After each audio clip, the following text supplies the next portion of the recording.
O retrato Oswaldo Peralva, parte 15.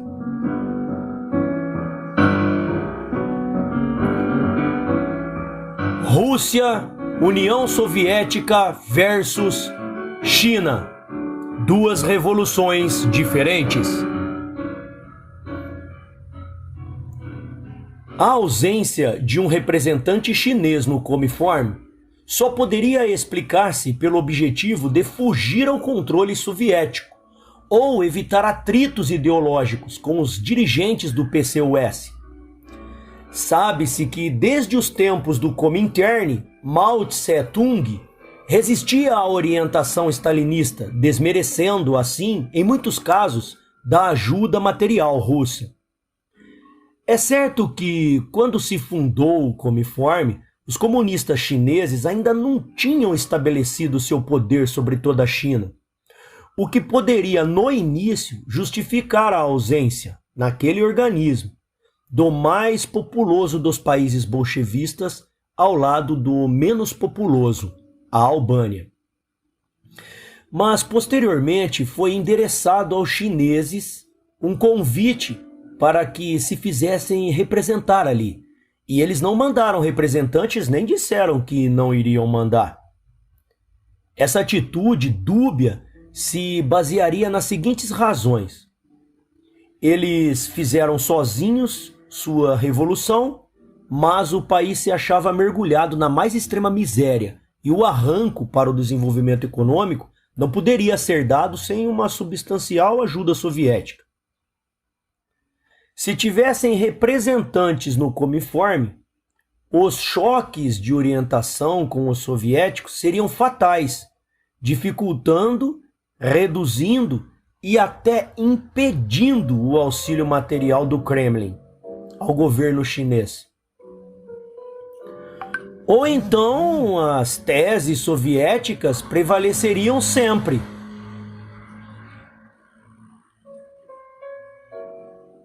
Sobre as teses chinesas, desmoralizando-as ante os partidos comunistas de países semicoloniais, sobre os quais o PC chinês pretendia, como veremos adiante, exercer hegemonia.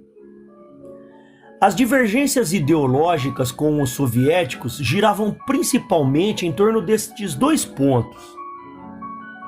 A Revolução de Outubro de 1917 como modelo único de revolução comunista. E B, a posição de desenvolvimento pacífico após a tomada do poder.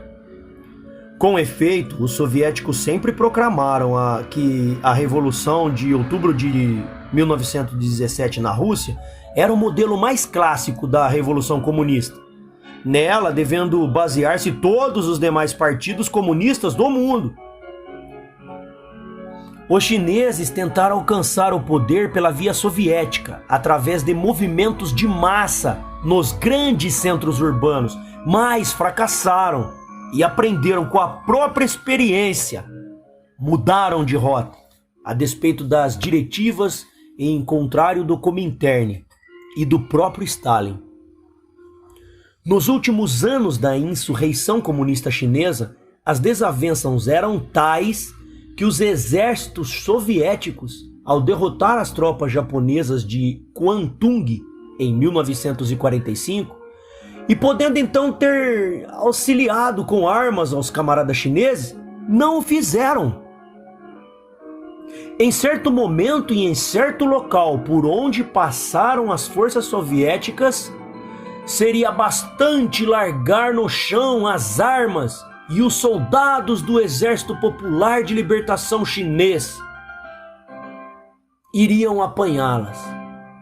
Mas, ao invés disso, os soviéticos carregaram consigo até os fuzis velhos para não deixá-los ao nosso alcance, afirmou Liu Shaozi, secretário-geral do PC chinês, numa reunião sigilosa em Pequim, em maio de 1956, com dirigentes latino-americanos, entre os quais se encontravam Diógenes de Arruda. Isso coincide, aliás, com o que nos disse Korionov em Moscou. observou que a Revolução Chinesa contara com grandes vantagens em relação à soviética, e entre elas apontou a ajuda indireta do exército russo, salientando que antes da destruição das forças japonesas no Kwantung, em 1945, a situação do exército popular chinês era muito difícil. A ajuda, segundo Korionov, foi indireta, quando poderia, segundo Liu Shaozi, ter sido direta. Entretanto, depois de proclamada a República Popular Chinesa e com a ida de Mao Tse-tung a Moscou, o chefe dos dois maiores países comunizantes, Mao e Stalin, conseguiram acertar os ponteiros de seus relógios. Ao menos no terreno diplomático. Estavam sanadas as divergências principais. No terreno partidário, porém, continuavam. As reuniões no colégio, a presença chinesa se manifestava de vários modos, sobretudo nas opiniões emitidas por alguns representantes de países atrasados, como o indonésio Suharto, que fizera um curso de marxismo-leninismo na China e apoiava sempre as suas afirmativas em citações de Mao Tse-tung, e não de Lenin ou Stalin. Isso às vezes era tolerado, mas em alguns casos exasperava o diretor. Assim aconteceu quando pronunciei uma alocução sobre a diferença entre as revoluções soviéticas e a chinesa. Sabia que a competitividade não poderia ser boa, e por isso preferi levá-la já escrita, receoso de que, falando de improviso, à base de pequenas notas, tivesse o curso de minha oração desviado por parte de minha palavra cerceada por meio de um estratagema qualquer do diretor. Assim, redigi em espanhol algumas laudas sobre o tema, mandando passá-las para o russo. E na reunião, à maneira soviética, eu li em espanhol o trecho inicial, e o meu tradutor repetiu em russo. Daí, prosseguiu ele, nesse idioma, a leitura do resto, parando perto do fim. Então eu li em espanhol o trecho final, e ele repetiu em russo, mas essa leitura não decorreu sem obstáculos. Após um preâmbulo em que tornava como pretexto certo trabalho publicado no número anterior de nosso jornal, entrei no assunto das revoluções. Observei que nas 3 revoluções russas, 1905, 1907, a de fevereiro a março, de 1917, e a Revolução Socialista de outubro de 1917, a força material predominante foi a classe operária. O meio fundamental de pôr as massas em movimentos foram as greves, particularmente as greves gerais e as manifestações de rua, que se transformavam em insurreições armadas. Os camponeses atuavam ali com uma força secundária, em apoio do proletariado. A sorte da revolução se decidira, portanto, nas grandes cidades, nos centros industriais, Petrogrado, Moscou, Baku, Nizhny Novgorod, etc., irradiando-se depois para a periferia. Enquanto o tradutor lia isso, um silêncio glacial envolvia a sala de reuniões. Nos olhos de Mitin, a expectativa. O tradutor continuou. Na China, por outro lado, a força material predominante foram os camponeses. Não obstante o camarada Mao Tse-tung considerar que o operariado era a classe hegemônica da revolução. O meio fundamental de pôr as massas em movimento foi a luta armada dos guerrilheiros e das unidades regulares do exército revolucionário. A revolução se desenvolvia e se decidia no interior e nas áreas libertadas. irradiando-se para o centro, para as grandes cidades somente na última fase da luta, quando se aproximava o momento da proclamação da República Popular. A esta altura, quando o contraste entre as características de uma ou outras revoluções estava marcante, o camarada Mitin, perdendo a paciência, sacudiu o braço sem ocultar o mal-estar e ordenou ao tradutor que apressasse aquilo. Tavai! Vamos. Tavarik Pavlienko! Aproveitei a interrupção para ler em espanhol a parte final, que o tradutor nervoso, acelerando o ritmo e gaguejando, repetiu em russo. Até 1928, os camaradas chineses tentaram alcançar o poder seguindo o exemplo russo das insurreições operárias nos centros industriais. Sofreram vários fracassos. Pavlienko interrompeu-se um segundo, a boca semi-aberta, e fitou Mitin, como a perguntar o que fazer. E Mitin, a testa enrugada, visivelmente moribundo, fez o gesto com a mão mandando prosseguir. E ele prosseguiu.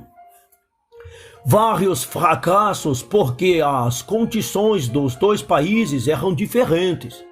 Aí foi quando o 6º Congresso do PC chinês determinou a fundação do Exército Vermelho, o estabelecimento de bases revolucionárias no campo e a distribuição de terras nessas áreas, transferindo o centro da atividade do partido das cidades, onde o inimigo era relativamente forte, para os distritos rurais, onde o inimigo era relativamente débil.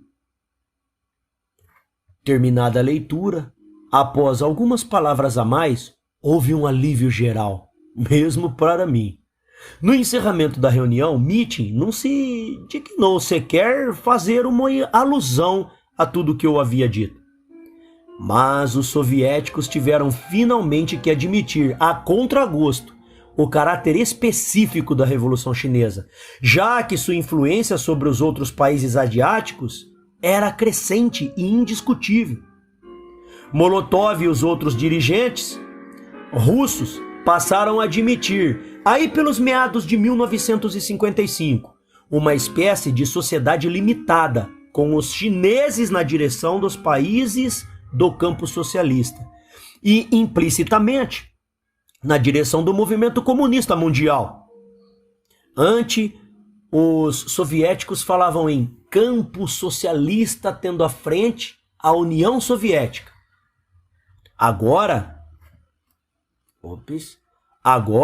falavam em campo socialista, tendo à frente a União Soviética e a República Popular Chinesa. Assim, os partidos comunistas dos países asiáticos subdesenvolvidos converteram-se em esfera de influência do PC chinês.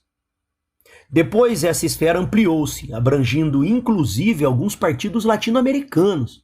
O Brasil, por exemplo, enviou à China vários dirigentes para realizarem ali um curso de 6 meses. Logo após o 20º Congresso do PCUS, por considerarem, os dirigentes brasileiros e os chineses, que a experiência revolucionária da China era mais aplicável ao Brasil que a soviética. Ei, China! A outra questão de que divergiam os soviéticos era mais recente, datava da fundação da República Popular Chinesa, e dizia a respeito à tese de Mao Tse-tung da integração pacífica no socialismo, da burguesia rural e industrial por meio da reeducação do trabalho ideológico.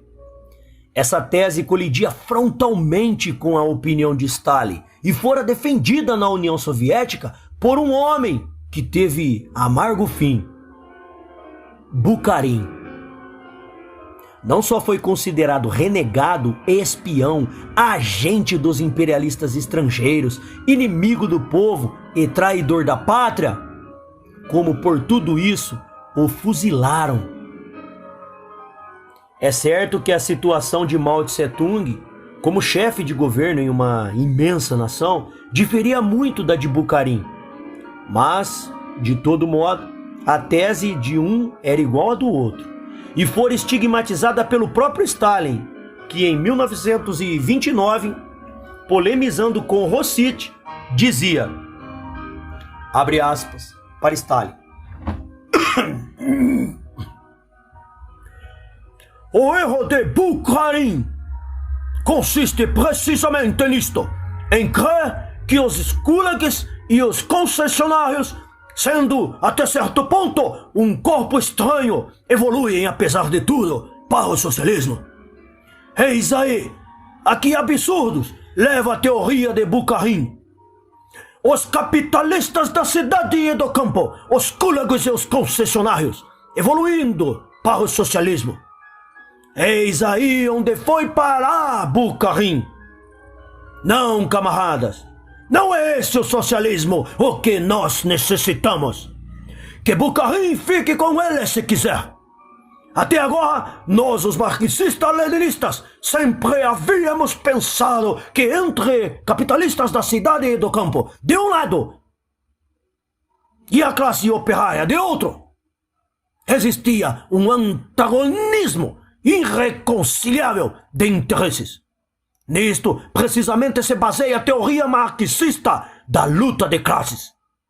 Mas agora, segundo a teoria de Bukharin, acerca da evolução pacífica dos capitalistas para o socialismo, sucede que tudo isso vira de pernas para o ar, que desaparece o antagonismo irreconciliável entre os interesses da classe dos exploradores e dos explorados, e que os exploradores evoluem para o socialismo. Fecha aspas. Aí estava a negação rotunda da tese que os chineses agora vinham de esposar. E os soviéticos nos bastidores continuavam opondo-se a ela, ridicularizando-a. Quando ainda me encontrava na escola em Moscou, no segundo semestre de 1954, Korionov fez uma viagem à China e, de regresso, uma conferência para nós. Citou vários fatos para contraditar aquela tese. Entre outras, disse-nos: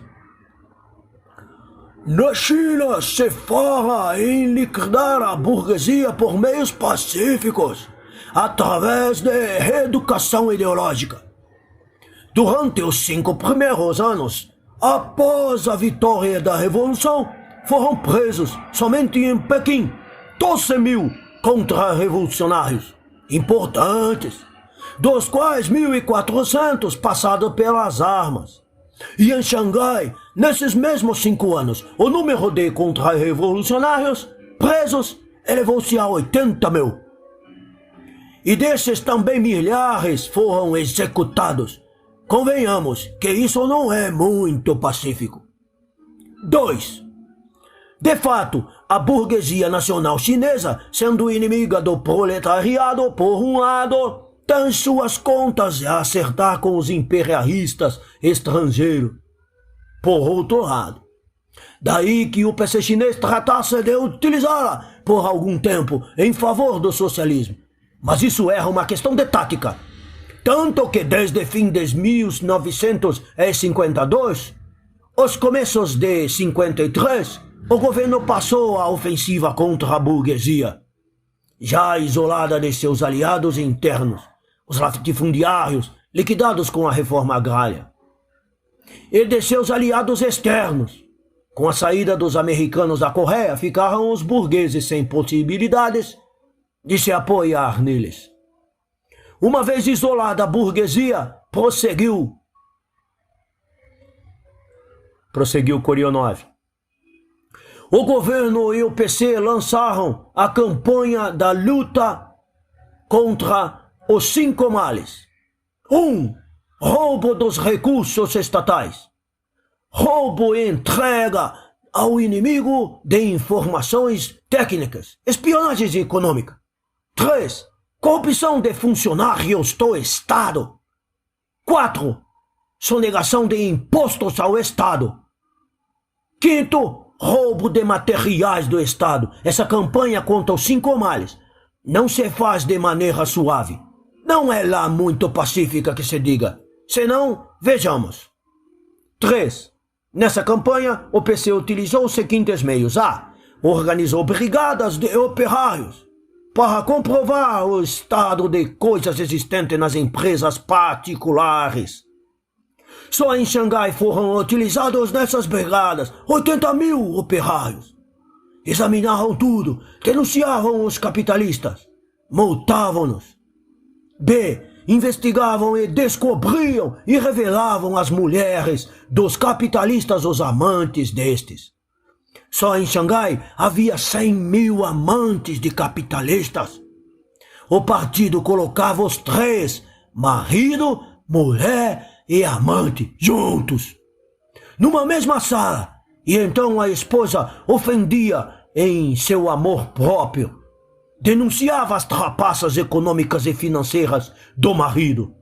Assim, 40 mil mulheres denunciaram seus maridos capitalistas, muitos dos quais receberam pesadas multas pelas práticas de fraudes, arruinaram-se e pediram ao governo para entrar nas empresas mistas, enquanto que 400 outros se suicidaram. Nada disso parece assim tão pacífico, nem muito ideológica essa forma de reeducação. 4. Nessas empresas mistas, o diretor é capitalista, que recebe um salário de 3 milhões de ivans. Um rublo é igual a 5 mil ivans. Além de uma parte dos lucros, o diretor tem 2 suplentes que são comunistas. Em geral, ex-oficiais do Exército de Libertação. Os cheques do banco são assinados pelo suplente. As questões mais importantes da empresa são resolvidas pelo comitê do PC da fábrica. Pode-se dizer que o capitalista, nessas condições, esteja resignado, mas estará ideologicamente reeducado? 5. Por esses e outros métodos semelhantes, os capitalistas são forçados a cooperar com o Estado, sob a direção deste. E quando nenhum desses métodos dá certo, usa seu castigo físico. Uma das formas de castigo adotadas é de esbofetear o capitalista e deixá-lo de pé numa sala, horas a fio, com os braços na posição destes nossos aviões a jatos. Vocês já viram, não? Que tem as asas voltadas para trás, de forma oblíqua. Aí, perdendo sua postura principesca, Korionov sorriu e imitou a posição do castigo, curvando-se um pouco para frente, colocando os braços para trás, afastado do corpo, num ângulo de 45 graus. Se este castigo não resolve, aplica-se outro mais duro. Mas os capitalistas não são resistentes como os comunistas. Em geral, cedem logo. Ou, como talvez prefiram dizer, nossos queridos camaradas chineses, evoluem logo. Mas será realmente pacífica essa evolução? Era assim visível o desrespeito de Korionov pelo modo peculiar de os chineses resolverem seus problemas, independente e até contrariamente aos pontos de vista soviéticos. Em realidade, esse caminho chinês chegara a ser tentado nos primeiros tempos do governo bolchevista. Com muita insistência, Lenin enaltecera as vantagens do capitalismo de Estado para a situação da Rússia após a Revolução de Outubro, isto é, uma colaboração de pequeno e médio capital com o Estado soviético, a fim de soerguer a economia nacional. Seria uma etapa na construção do socialismo, mas essa tese fracassou. No caso concreto da Rússia, e seu governo teve de seguir por outro caminho. Já os chineses adotaram com êxito a via do capitalismo de Estado em partes graças à tua tradicional habilidade e em partes graças à condição mais favorável para isso na China. Ali, a luta de classes, após a vitória da insurreição, foi muito menos feroz do que na União Soviética, contrariando certas teses de Stalin e até de Lenin. Os capitalistas chineses compreenderam que a única maneira de prolongar sua existência como classe por alguns anos a mais era colaborando com o Estado, como bons discípulos de Confúcio, para quem a submissão das massas aos que estivessem acima delas era uma fatalidade comparável à da relva curvando-se à passagem do vento. Os dóceis capitalistas chineses comentavam: a situação aqui é a de um trem que passa pela estação colhendo. Quem tiver olho vivo, subir lá logo, para a primeira classe. Quem for lerdo, só entra lá na segunda classe. Quem se atrasar demais, fica lá privado de tudo, porque está perdido o trem, né? Outros diziam: estamos aqui com numa cadeira de barbeiro. Quem se mexer, poderá levar um talho na cara. E se mexer demasiado, poderá até ter o pescoço cortado. E foram colaborando. Pouco depois da proclamação da República Popular Chinesa e da realização da reforma agrária, com a distribuição de terras aos camponeses que nelas trabalhavam, iniciou-se o processo inverso, a reunificação das terras nas fazendas coletivas, do tipo dos kolkhozes russos. Os técnicos soviéticos que se encontravam na China deram o alarme. Seria uma catástrofe fazer isso. De acordo com a experiência soviética, a coletivização só seria possível quando se pudessem entregar ao campo dezenas ou mesmo centenas de milhares de tratores. E para isso, a China teria que primeiramente construir sua indústria mecânica, capaz de fabricar esses tratores. Os chineses desprezaram, porém, essa advertência e empreenderam a coletivização das terras, sem máquinas agrícolas. Era outra peculiaridade no caminho chinês para o socialismo, o que aumentou o despeito dos soviéticos. Tinha-se a impressão, por vezes, de que o governo de Pequim fazia questão de salientar, ante o mundo e ante o próprio povo, as diferenças de métodos e caminhos entre a revolução e a dos russos, entre a sua revolução e a dos russos. Segundo o testemunho de Korionov, o PC chinês deu como tarefa a todos os seus membros estudar os últimos capítulos do compêndio soviético de História do PCUS. Depois de certo prazo, cada comunista era obrigado a discorrer ante a direção do organismo a que pertencesse sobre 3 pontos. 1. Caráter da Revolução Chinesa. 2. Método da construção socialista na União Soviética. E 3. Caminho da construção socialista na China.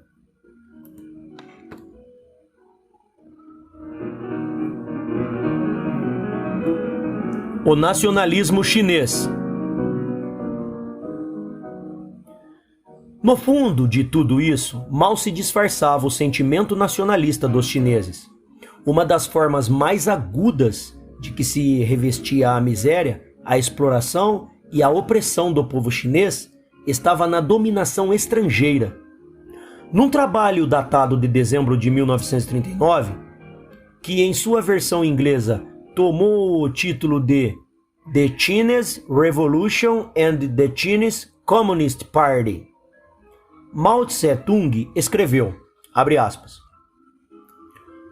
a contradição entre o imperialismo e a nação chinesa e a contradição entre o feudalismo e as grandes massas do povo são as principais contradições na moderna sociedade chinesa. Sem dúvida existem outras condições, tais como as contradições entre a burguesia e o proletariado, e as condições dentro das próprias classes reacionárias diligentes. A contradição entre o imperialismo e a nação chinesa, contudo, é a principal entre várias contradições. Fecha aspas. A Revolução Chinesa era voltada, pois, antes de tudo, contra o estrangeiro que ocupava suas terras, arrendava seus portos, saqueava suas riquezas. Nessa situação se encontrava a China, ao ser proclamada República Popular em 10 de outubro de 1949. Por essa época, já haviam ocorrido alguns dos fatos que levaram os dirigentes do PC chinês, através de um editorial do Jin Min Ji Pao, a dizer após o 20º Congresso do PCOS: nas relações com os países e partidos irmãos, Stalin esteve, no conjunto, uma posição internacionalista e ajudou as lutas dos outros povos e crescimento do campo socialista.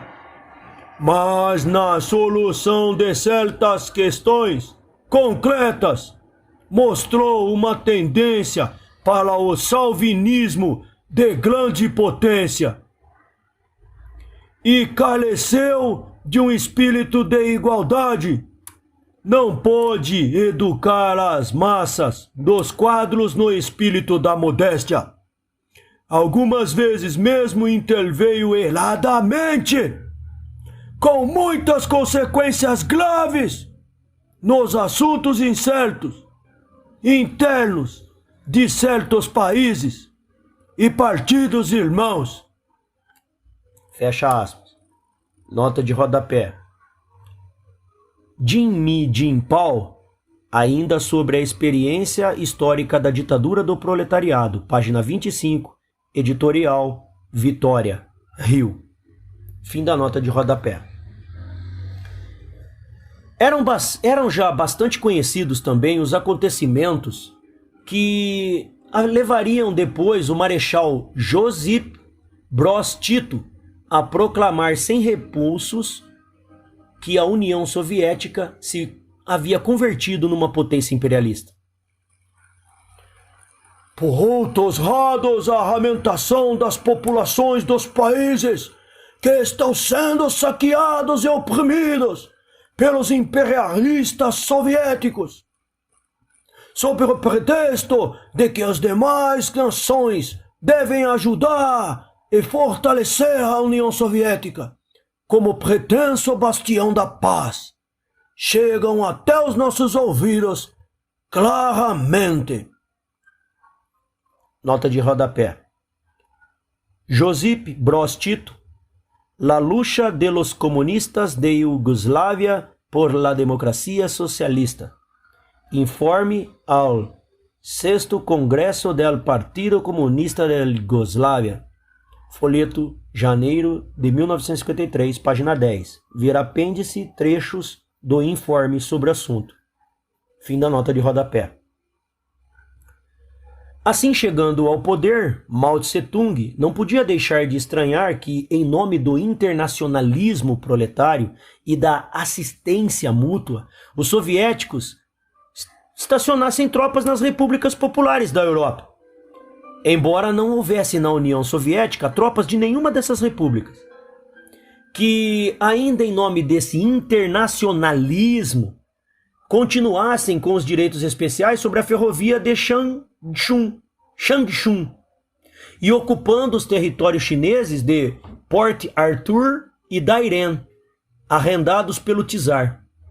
E sua primeira reivindicação nos acordos feitos com o Kremlin foi a plena reintegração desses portos e a ferrovia na soberania chinesa, com a consequente retirada das tropas soviéticas. Com efeito, menos de 5 meses após a proclamação da República Popular da China, precisamente a 14 de fevereiro de 1950, foi assinado em Moscou um tratado de amizade, aliança e assistência mútua entre os dois países, seguido de um acordo suplementar pelo qual a União Soviética prometia devolver à China, antes do fim de 52, todos os direitos sobre a Estrada de Ferro de Changchun, mais os portos de Dairen e Port Arthur, com a evacuação das forças soviéticas daquela base naval. Recalcada pela secular opressão estrangeira, a China empenhava-se em expressar, por todos os modos, que agora era uma nação independente, em marcha para se tornar uma grande potência econômica e militar. Mesmo antes da vitória revolucionária, Mao Tse-tung costumava destacar em seus escritos as grandezas territorial e populacional do seu país. A China é um dos maiores países do mundo, com um território quase tão vasto como o da toda a Europa. Ou então, sua população representa cerca de 1/4 parte da população do globo. Depois da vitória, essa consciência da própria grandeza expressava-se já de forma arrogante em figuras hiperbólicas. Se todos os chineses batessem no peito, batessem com os pés no chão ao mesmo tempo, haveria um terremoto. Se todos os chineses respirassem com força ao mesmo tempo, haveria um furacão. Esse espírito arrogante tem impregnado até as conversações diplomáticas de seus dirigentes. Uma personalidade chinesa em palestra com um representante de um país do Oriente Médio afirmava há algum tempo: se baixarmos apenas 1 centímetro dos nossos vestidos das mulheres de nosso país, toda a vossa produção algodoeira será esgotada.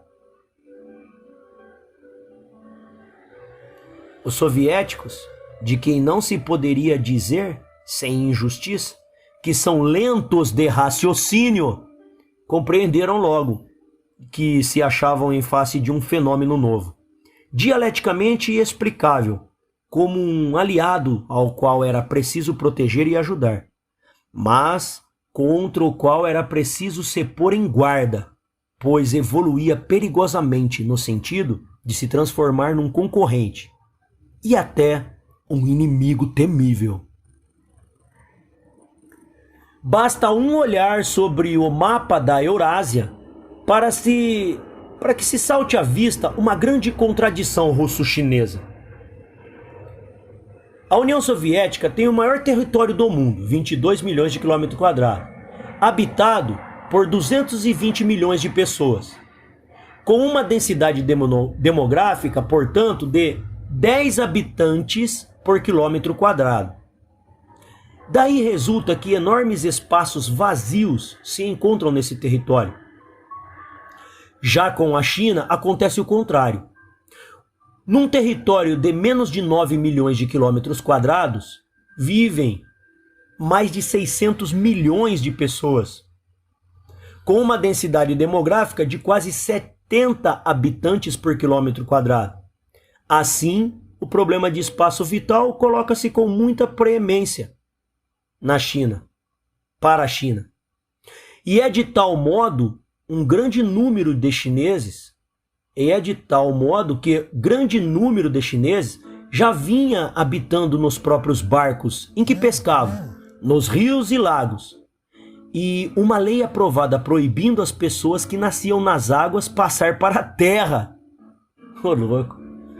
Ora, os chineses têm assim fortes argumentos para reivindicar que os russos cedam à China uma parte do seu território, na ampla fronteira de 10 milhões de quilômetros, incluindo-se aí a fronteira com a Mongólia exterior, praticamente uma república soviética, que separam esses dois países gigantes.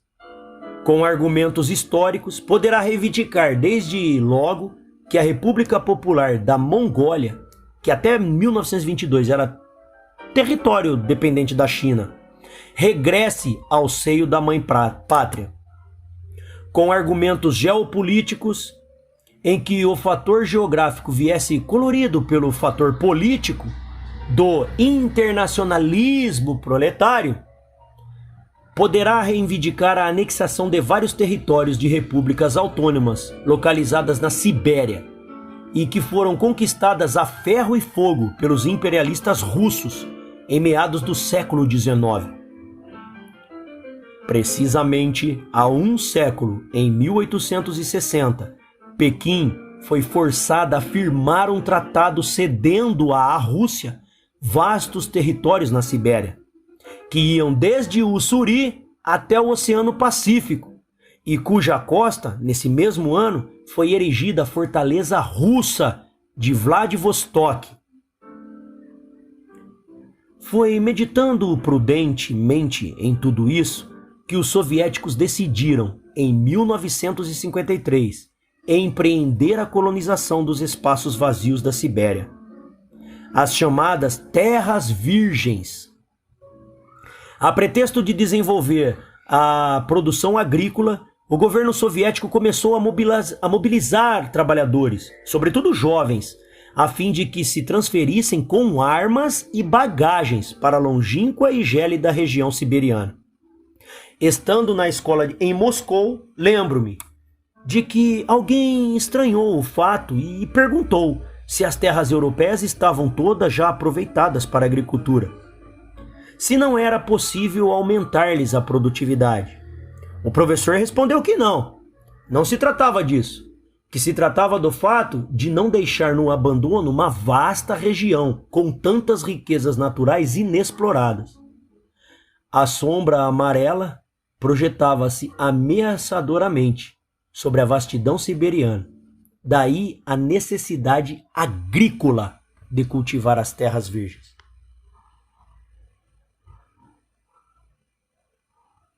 O clavecino delirante.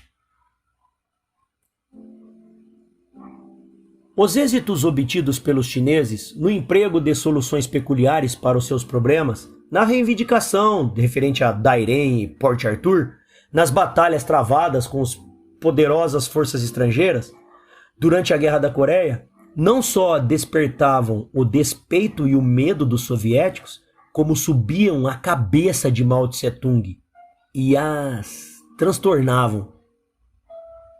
Na introdução ao seu livro Materialismo e Imperiocriticismo, Lenin reproduziu trechos de uma polêmica filosófica de D'Alembert e Diderot em torno do fenômeno sensação como fonte de conhecimento, comparando o homem a um clavecino organizado. Diderot dizia a certa altura: houve um momento que delírio em que o clavecino sensível pensou que fosse o único clavecino existente no mundo e que toda a harmonia do universo ressoava nele. Se passar em lua, acho que é, se passar em lua, acho que é isso que falam. Bem, parece que esse delírio também atacou no momento do 20º Congresso do PCUS ao organizadíssimo clavecino Mao Tse-tung. Morto Stalin, não havia na União Soviética, entre dirigentes comunistas, nenhum teórico da estatura do chefe chinês. Além disso, a denúncia dos erros e crimes do stalinismo, de par com as vitórias chinesas no campo do desenvolvimento econômico, indicava que o centro do movimento comunista poderia deslocar-se para Pequim.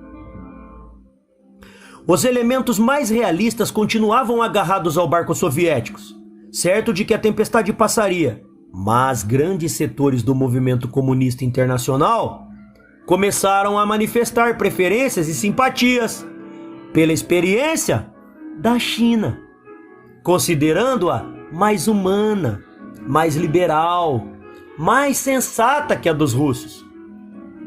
Quando Arruda regressou da China e nos encontramos em Moscou em julho de 1956, notei que ele também tinha essas preferências.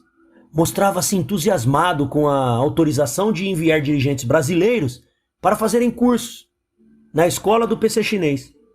Referindo-se aos 2 meses que passei em Praga, sem nada fazer, esperando por ele, em cumprimento da ordem que me enviara por telegrama a Bucareste. Logo após o encerramento do Cominform, dizia que eu não tinha perdido meu tempo, pois me reservara importante tarefa: datilografar em finíssimo papel de seda e trazer comigo para o Brasil as anotações que ele tomara dos preciosos ensinamentos dos camaradas chineses. Em conversa comigo, ele elogiava Mao, Xun Enlai, Liu Shaozi e criticava seus velhos ídolos soviéticos. Discutia com Korionov quase em pé de igualdade e chegou a destratar-se Volobov, reprochando-lhe por telefone o não cumprimento de determinada promessa, aliás, sem maior significação. O momento era de grande confusão, e se Volobov aguentava calado tais despropósitos.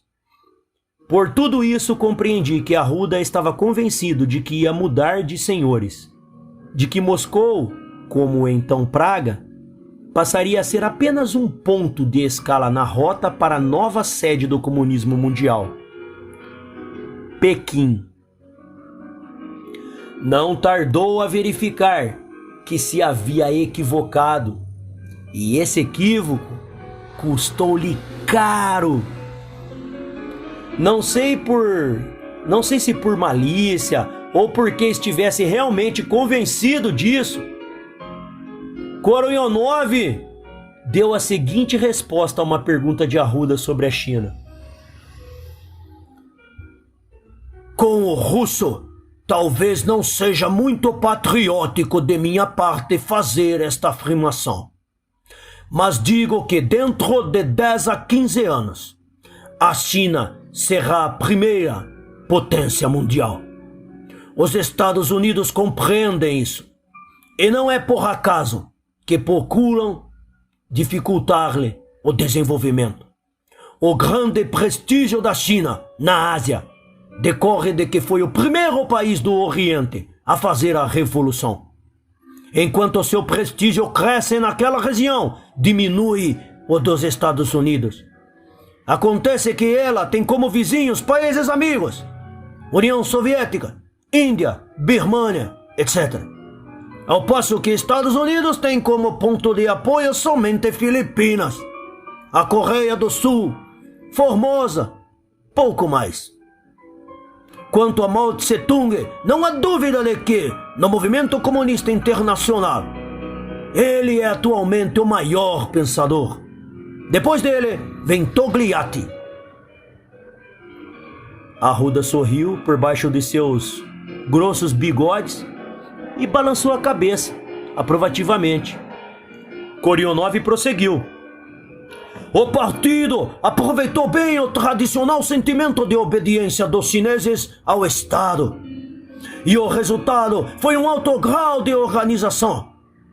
Exceto que a Revolução Chinesa contou com grandes vantagens: a existência do campo socialista e seu apoio concreto.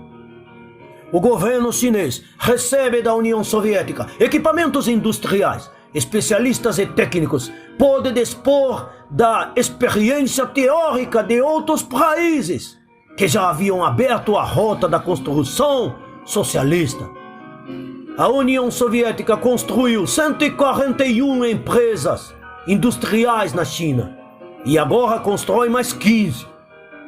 Cada ano passam pelas escolas superiores soviéticas cerca de 1.000 chineses, além dos que realizam cursos práticos trabalhando em nossas empresas. Eles partiram de um ponto muito baixo, de uma miséria extrema. Antes, o homem do povo tinha arroz à mesa apenas 2 ou 3 vezes por ano. Alimentava-se de qualquer bicho que corresse pela superfície da terra: cobras, lagartos, ratos. Hoje, come arroz 1 vez por dia. Isto representou verdadeira revolução na China. Desse modo, com nossa ajuda, a China será dentro em pouco tempo a maior potência mundial. Em tais circunstâncias, com tais perspectivas, Mao Tse-tung publicou, sem assinatura, um artigo no Jinmin Pao, analisando alguns dos erros teóricos de Stalin e dando a entender que a China os havia evitado. Convocou um congresso partidário em que preconizou várias medidas liberalizantes, entre as quais a tese das 100 flores, existência de diferentes escolas no terreno das letras, das artes e das ciências, e o direito de pequenas greves de protestos contra as consequências do burocratismo. Era toda uma plataforma para conquistar a direção do movimento comunista mundial. Convém lembrar que Togliatti, por sua vez, aspirava ao exercício de uma parcela de poder na redistribuição do Comando Comunista Internacional. Lançou então a tese de uma direção policêntrica para o movimento bolchevista. Quer dizer, que não houvesse mais um centro único, Moscou, e sim vários centros regionais, com suas zonas de influências delimitadas. E apresentando sua candidatura à direção de um desses centros, proclamou que a Itália também possuía um acervo de experiências, de que poderiam beneficiar-se, estudando-as ou assimilando-as. Vários partidos comunistas. Recordou mesmo que, em Moscou, durante o 20º Congresso, alguns dirigentes latino-americanos procuraram para ouvir seus conselhos e opiniões em torno de diversos problemas naquela região. Depreende-se que Togliatti pretendia a direção da parte latina deste continente. Se não houvesse outra justificação para isso, haveria ao menos uma afinidade. A Itália era também uma nação latina. Aliás, ela poderia ilustrar sua afirmativa sobre os que o procuravam com a fotografia publicada na 5ª página do jornal moscovita Pravda, de 20 de fevereiro de 1956, isto é, durante o desenrolar do 20º Congresso. Lá aparecem, entre outros, o chefe do PC argentino, Victorio Codovilla, com as mãos enfiadas nos bolsos das calças, a cabeça inclinada para frente, em atitude de quem escuta atentamente, e ao seu lado gesticulando com as mãos, a boca aberta, como quem está perorando, ele próprio, Togliatti. Procurando capitalizar o sentimento de descontentamento dos comunistas do mundo inteiro em face das revelações do relatório secreto, Togliatti chegou a proclamar que tinha havido degenerescência do sistema soviético. Mas bem pouco durou tudo isso. Khrushchev, o autor do relatório, publicou uma azeda contestação à afirmativa de Togliatti, que não dispunha da autoridade, do prestígio e da força de atração que possuem os dirigentes comunistas do poder estatal, e o reduziu ao silêncio. Também manifestou de público divergir do PC chinês. E isso era importante, não era pela autoridade teórica do sagaz ucraniano, mas por ser ele o senhor de uma poderosa nação industrializada, sem cuja ajuda a China não poderia realizar, no ritmo desejado, seu programa de desenvolvimento. As medidas liberalizantes preconizadas pelos chineses foram tornadas sem efeito. Os que tentaram utilizá-las foram parar na cadeia. Mao Tse-tung, porém, continuou a delirar. Resolveu construir, sobre um nível de vida miserável, um regime comunista. Comunas agrícolas, comunas populares, bem semelhantes ao comunismo primitivo, e militarizando os incas, no Peru, dos tempos da conquista espanhola, mas que nada tinha a ver com o comunismo pregado por Marx, o qual deveria basear-se na superabundância dos produtos, como resultado de uma economia tecnicamente desenvolvida no mais alto grau.